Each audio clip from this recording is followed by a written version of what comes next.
തസ്മൈ ശ്രീ ഗുരവേ നമഃ.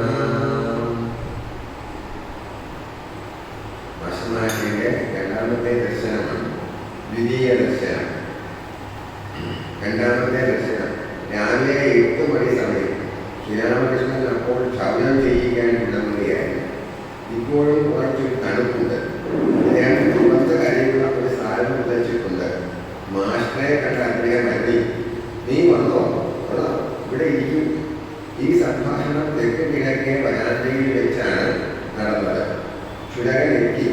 ആ വരാന്തയിൽ ഗുരുദേവൻ ക്ഷൗരം ചെയ്യിക്കാനിരുന്നു. ഇടയ്ക്കിടെ മാസ്റ്ററുമായി വർത്തമാനം പറഞ്ഞുകൊണ്ടുവരുന്നു. മെയ്യിൽ മേൽപ്പറഞ്ഞ മാതിരി സാൽവ, കാലിൽ ക്യാൻവാസ് തെരിപ്പ്, മുഖം മന്ദഹാസാങ്കിതം. സംസാരിക്കുമ്പോൾ അല്പം ഒരു നിൽപ്പുണ്ട്. ശ്രീരാമകൃഷ്ണൻ മാസ്റ്റർ, നിന്റെ വീട് എവിടെ? മാസ്റ്റർ, കൽക്കത്തയിൽ. ശ്രീരാമകൃഷ്ണൻ, ഇവിടെ എവിടെ വന്നു?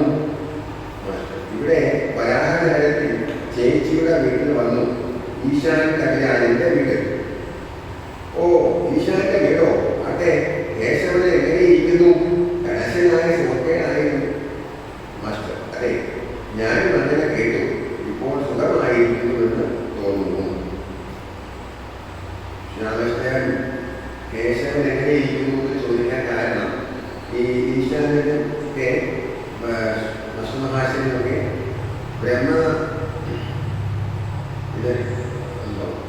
ബ്രഹ്മസമാജത്തിലെ അംഗങ്ങളായിരുന്നു. അപ്പം അതുകൊണ്ടാണ് കേശവൻ എങ്ങനെയിരിക്കുന്നു ചോദിച്ചത്. ശ്രീരാമകൃഷ്ണൻ, ഞാൻ ഇത്തവണ കേശവന് വേണ്ടി ദേവിക്ക് കരിക്കും പഞ്ചസാരയും വഴിപാട് നൽകും. വെളുപ്പിന് ചിലപ്പോൾ ഉറക്കം പോയിട്ടുള്ളതും അമ്മയുടെ മുമ്പിൽ കരയും. പറയും, അമ്മേ, കേശവന്റെ രോഗം മാറ്റിത്തരണേ. കേശവൻ ഇല്ലെങ്കിൽ ഞാൻ കൽക്കത്തയിൽ പോകുമ്പോൾ ആരുമായി വർത്തമാനം പറയും. അതുകൊണ്ടാണ് കരിക്കും പഞ്ചസാരയും വരുന്നത്. ആട്ടെ, കുക്ക് സാഹിബ് എന്നൊരാൾ കൽക്കത്തയിൽ എത്തിയിട്ടുണ്ടോ? അയാൾ പ്രസംഗം ചെയ്യുന്നുണ്ടോ? കേശവൻ എന്നെ ഒരിക്കൽ ബോട്ടിൽ കൂട്ടിക്കൊണ്ടുപോയി. അപ്പോൾ കുക്ക് സാഹിബ് ഉണ്ടായിരുന്നു. ഉവ്, ഞാനും അങ്ങനെ കേട്ടു. എന്നാൽ ഞാൻ അദ്ദേഹത്തിന്റെ പ്രസംഗമൊന്നും കേട്ടിട്ടുണ്ടായില്ല. എനിക്ക് അദ്ദേഹത്തെ പറ്റി അധികമൊന്നും അറിഞ്ഞുകൂടാ. പ്രതാപന്റെ സഹോദരി ഇവിടെ വന്നിരുന്നു. കുറച്ച് ദിവസം ഇവിടെ താമസിച്ചു. ജോലിയും വേലയും ഒന്നുമില്ല. ഞാൻ ഇവിടെ താമസിച്ചു കൊള്ളാം എന്ന് പറഞ്ഞു. ഭാര്യയെയും കുട്ടികളെയും അമ്മായി അച്ഛൻ്റെ വീട്ടിൽ കൊണ്ടാക്കിയിരിക്കുകയാണെന്ന് ഞാൻ കേട്ടു. പിള്ളേരും പരാധീനവും ഒരുപാട് ഞാൻ സഹായിച്ചിരുന്നു. മാസ്റ്റർ, ഇത് കണ്ടോ? പിള്ളേരും പ്രാരബ്ധവും ഒക്കെ ഉണ്ട്. അയൽപക്കത്തെ ആളുകൾ വന്ന് അവർക്ക് ചെലവിൽ കൊടുക്കുമോ? വളർത്തിയ ആളാക്കുമോ? ഭാര്യയ്ക്കും മക്കൾക്കും വേറെ വല്ലവരും ചെലവിൽ കൊടുക്കണം. അവരെ ശിശുക്കളുടെ വീട്ടിലാക്കിയിട്ട് വന്നിരിക്കുന്നു. നാണമില്ലല്ലോ. ഞാൻ കണക്കിന് ശകാരിച്ചു. പോയി എന്തെങ്കിലും വേലയും പണിയും നോക്കാൻ പറഞ്ഞു. അപ്പോൾ പിന്നെ ഇവിടെ നിന്ന് പോകാമെന്നായി. ഇത് പറയാൻ കാരണം മാസമഹാശൻ വീട്ടിൽ ഇറങ്ങി വന്നിരിക്കുകയാണെന്ന് ഭഗവാൻ മനസ്സിലായി. അപ്പോൾ വീട്ടിൽ അച്ഛനും അമ്മയും നോക്കേണ്ട ഉത്തരവാദിത്വമുണ്ട്. അതുകൊണ്ട് അത് ആദ്യത്തിന് വലിയ ശരിയല്ല എന്ന് ഭഗവാനെ പഠിപ്പിക്കാൻ വേണ്ടിയാണ് മറ്റൊരു ആളുടെ കാര്യം പറഞ്ഞിട്ട് ഭഗവാനെ ഉദാഹരണം പറയും.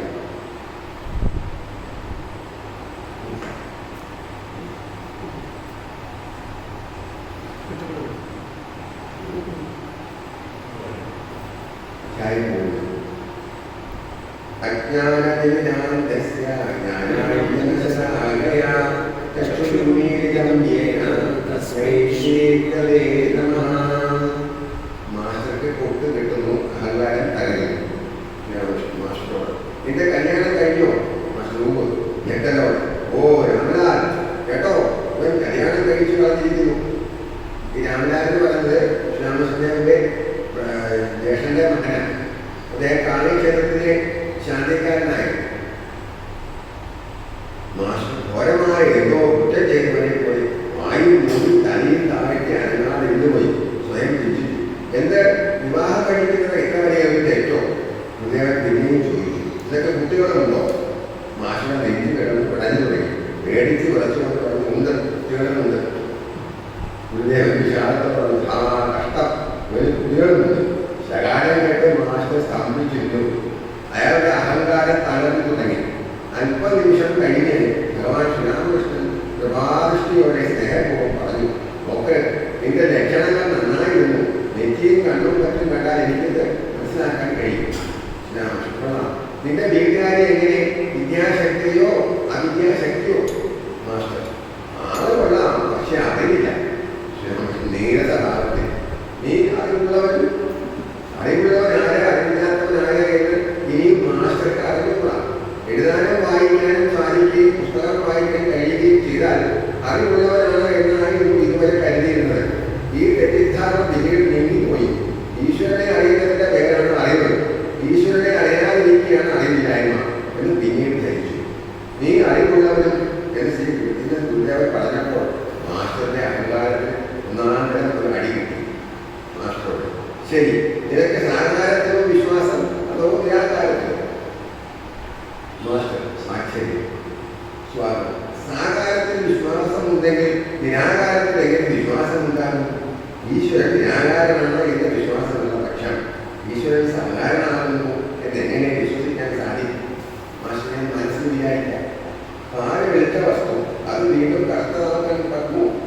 മാസ്റ്റർ, നിരാകാരമാണ് എനിക്ക് സുഖമായി തോന്നുന്നത്.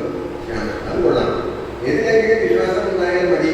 എനിക്ക് വിശ്വാസം നിരാകാരത്തിനാണ്, അതിൽ നന്ന്. എന്നാൽ ഇത് മാത്രം സത്യം, ബാക്കിയൊക്കെ തെറ്റ് എന്നൊരിക്കലും വിചാരിക്കുന്നത്. നിരാകാരവും സത്യം, അതുപോലെ സഹായവും സത്യം എന്നറിയുക. നിനക്ക് ഏതോ വിശ്വാസം അതിൽ കുറച്ച് നിൽക്കുക. രണ്ടും സത്യമാണെന്ന സംഗതി പിന്നെയും പിന്നെയും കേട്ട് മാസ്റ്റർ വിസ്തൃതനായി. ഈ കഥ അയാളുടെ പുസ്തകത്തിൽ നിന്ന് കിട്ടിയ അറിവിലേക്കുമില്ല. മാസ്റ്ററുടെ അഹങ്കാരത്തിന് മൂന്നാം തവണയും ഒരടി കിട്ടി. എന്നാൽ ഇനിയും അത് നിശേഷം നശിച്ചു കഴിഞ്ഞിട്ടില്ല. അതിനാൽ അല്പം തർക്കിക്കാൻ തുടങ്ങി. മാസ്റ്റർ, പ്രഭോ, അദ്ദേഹം സാധാരണ വിശ്വാസം വരുന്നിരിക്കട്ടെ. എന്നിരുന്നാലും അദ്ദേഹം ഒരു കാലം മണ്ണുകൊണ്ട് തീർത്ത പ്രതിമയല്ലല്ലോ. എന്തിനും മണ്ണ് ചിന്മയാണ് പ്രതിമ. ചിന്മയി പ്രതിമയുടെ അർത്ഥമൊന്നും മാസ്റ്റർക്ക് മനസ്സിലായില്ല. എങ്കിലും പറഞ്ഞു, ശരി, എന്നിരുന്നാലും മൺപ്രതിമയെ പൂജിക്കുന്നവരോട് മൺപ്രതിമ ഈശ്വരനല്ലെന്ന സംഗതി പറഞ്ഞ് മനസ്സിലാക്കുകയാണല്ലോ. ഈശ്വരനെ ഉദ്ദേശിച്ച് പ്രതിമയിൽ പൂജ ചെയ്യുന്നതാണ് ഉചിതം, മണ്ണിനെ പൂജിക്കുന്നത് ശരിയല്ല. ഇത് കഴിയുമ്പോഴാണ് ശ്രീരാമകൃഷ്ണൻ ശരിക്കും മാസ്റ്റർ മഹാശയനെ പറഞ്ഞ് തർക്കിക്കാനുള്ള ഒരു അദ്ദേഹത്തെ തർക്കിക്കാനുള്ള അത് നിർത്തി അദ്ദേഹത്തിൻ്റെ ഈഗോ, ഞാനെന്ന ഭാവം കളഞ്ഞ് ശരിയായി എടുക്കുന്നത്. ഞാൻ ശ്രീരാമകൃഷ്ണൻ നേതൃത്വത്തോടെ, നിങ്ങളുടെ കൽക്കത്താക്കാരുടെ ഒരേ ഒരു തൊഴിലിനാണ് ലെക്ചർ അടിക്കുകയും മറ്റുള്ളവരെ പഠിപ്പിക്കുകയും. തനിക്ക് ആരെ വിളിച്ചാൽ തരും അതൊന്നും നിശ്ചയവുമില്ല. പഠിപ്പിക്കാൻ നീ ആരെ? ഈ ജഗത്ത് ആരുടെയോ അദ്ദേഹം പഠിപ്പിക്കും. അദ്ദേഹം ഈ ജഗത്ത് സൃഷ്ടിച്ചിരിക്കുന്നു, സൂര്യചന്ദ്രന്മാരെ നിർമ്മിച്ചിരിക്കുന്നു, മനുഷ്യരെയും ജീവികളെയും ജന്തുക്കളെയും സൃഷ്ടിച്ചിരിക്കുന്നു, ജീവജാലങ്ങൾക്ക് ആഹാരത്തിന് ഉപായം ഉണ്ടാക്കിയിരിക്കുന്നു, പോറ്റി വളർത്താൻ അക്ഷരന്മാരെ നൽകിയിരിക്കുന്നു, അതിനായി അക്ഷരന്മാരെ സ്നേഹം നിറച്ചിരിക്കുന്നു. അദ്ദേഹം പഠിപ്പിക്കും. അദ്ദേഹം ഇത്രയൊക്കെ ചെയ്തിട്ടുള്ള സ്ഥിതിക്ക് ഇതിനുള്ള ഉപായം മാത്രം ഉണ്ടാക്കി കൊടുക്കുകയില്ലല്ലോ. പഠിപ്പിക്കേണ്ട ആവശ്യമുണ്ടെങ്കിൽ അദ്ദേഹത്തിന് പഠിപ്പിക്കും. അദ്ദേഹമാണ് അന്തര്യാമി. ഇനി ഈ മണ്ണ് കൊണ്ടുള്ള പ്രതിമയെ പൂജിക്കുന്നതിൽ എന്തെങ്കിലും തെറ്റുണ്ടെങ്കിൽ തന്നെ തന്നെയാണ് ഇത് കൂടി വിളിക്കുന്നതെന്ന് അദ്ദേഹത്തിന് അറിഞ്ഞുകൂടുന്നോ? ഇതാണ് ഏറ്റവും പ്രധാനപ്പെട്ട കാര്യം. മണ്ണ് കൊണ്ടുള്ള പ്രതിമയെ പൂജിക്കുന്നതിൽ എന്തെങ്കിലും തെറ്റുണ്ടെങ്കിൽ തന്നെ തന്നെയാണ് ഇത് കൂടി വിളിക്കുന്നതെന്ന് അദ്ദേഹത്തിന് അറിഞ്ഞുകൂടെ? അദ്ദേഹം ഈ പൂജ കൊണ്ടും തന്നെ സന്തുഷ്ടനാണ്. അത് ശരി, നീ എന്തിനാണ് നിന്റെ തല ഉണ്ടാക്കുന്നത്? നിനക്കെങ്ങനെ ജ്ഞാനത്തിലേക്കും ഭക്തി ഉണ്ടാകും എന്ന കാര്യത്തിൽ നീ പ്രയത്നിക്കും. ഇത്തവണ തന്റെ അഹങ്കാരം തീർത്ത് തറന്നുവെന്ന് മാസ്റ്റർക്ക് തോന്നി. അയാൾ വിചാരിച്ചു, അദ്ദേഹം പറഞ്ഞത് നേരാണ്. എനിക്ക് പഠിപ്പിക്കാൻ എന്ത് കാര്യം? ഞാനെന്താ ഈശ്വരനെ കണ്ടിട്ടുണ്ടോ? അല്ലെങ്കിൽ അദ്ദേഹത്തിന് എനിക്ക് ഭക്തി ഉണ്ടായിട്ടുണ്ടോ? തനിക്ക് കിടക്കാൻ ഇടംകിടയാ ചങ്ങാതിയെ കൂടി വിളിക്കുന്നു. ഭഗവാനെ കുറിച്ച് അറിയില്ല, കേട്ടിട്ടില്ല. എന്നിട്ടും അങ്ങനെ പഠിപ്പിക്കാൻ പോകുന്നത് എത്ര ലജ്ജാവഹം! എന്തൊരു മൂഢതയുടെ ലക്ഷണം! മറ്റുള്ളവരെ പഠിപ്പിക്കാൻ ഇതെന്താ കണക്കോ ചരിത്രമോ സാഹിത്യമോ മറ്റോ ആണോ? അല്ല, ഇത് ഈശ്വര തത്വമാണ്. അദ്ദേഹം പറയുന്നത് എൻ്റെ ഉള്ളിൽ നന്നായി പറയുന്നുണ്ട്. ഇത് ഗുരുദേവനുമായി മാസ്റ്ററുടെ ആദ്യത്തെയും അവസാനത്തെയും തർക്കമാണ്. രാമകൃഷ്ണൻ, നീ മണ്ണുകൊണ്ടുള്ള പ്രതിമയെ പൂജിക്കുന്നതിനെ കുറിച്ച് പറഞ്ഞല്ലോ.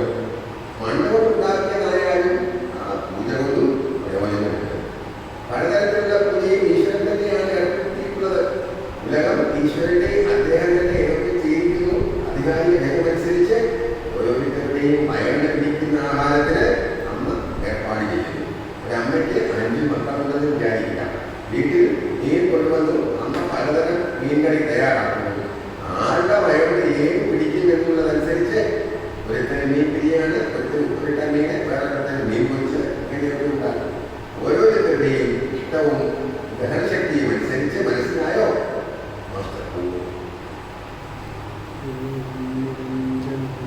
നിരഞ്ജനം നിത്യമനന്തരൂപം